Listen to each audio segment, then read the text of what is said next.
And as I'm sure you're well aware, the US and the EU are going to be implementing new sanctions against Russia because of these possible war crimes. Does that go far enough? It doesn't.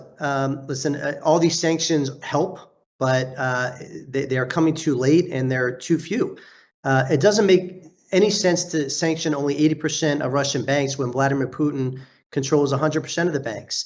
It doesn't make any sense to give a carve out of 50% of Russia's GDP, which is energy, when we're executing the sanctions regime. These things don't make sense. And, I understand there's going to be economic blowback on the world, but, as the saying goes, pay me now or pay me later. The lessons of history and the lessons of the past say and instruct us that if you don't deal with a problem the likes of Putin early, it's going to be much more costly down the road, both in terms of lives and economics.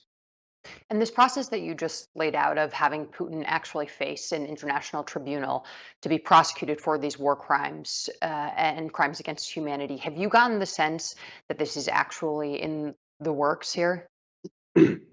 Only if we push it. That one of my main jobs, Jacqueline, is, I am the lead Ukrainian advocate here in Congress. So we have a lot to the credit of my colleagues.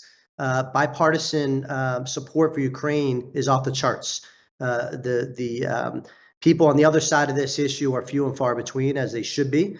But as far as what we need to do, I think we need to codify a lot of what's being issued via executive order, through the administration. I think that we need to codify the sanctions.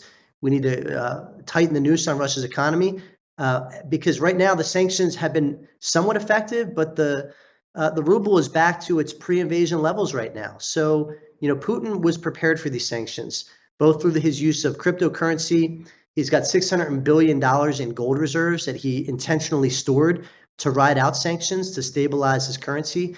So he was prepared for this. We have to be willing to go all the way on sanctions, because the alternative is innocent Ukrainians are going to continue to be tortured and murdered at numbers the likes of which nobody can imagine. We all saw what we're seeing now in Bucha. It's going to get much worse when we uncover the war crimes in Mariupol. It's going to be heart-wrenching to see. And we have the ability to stop that now if we show the courage and make these tough decisions. Is there anything else that you might be able to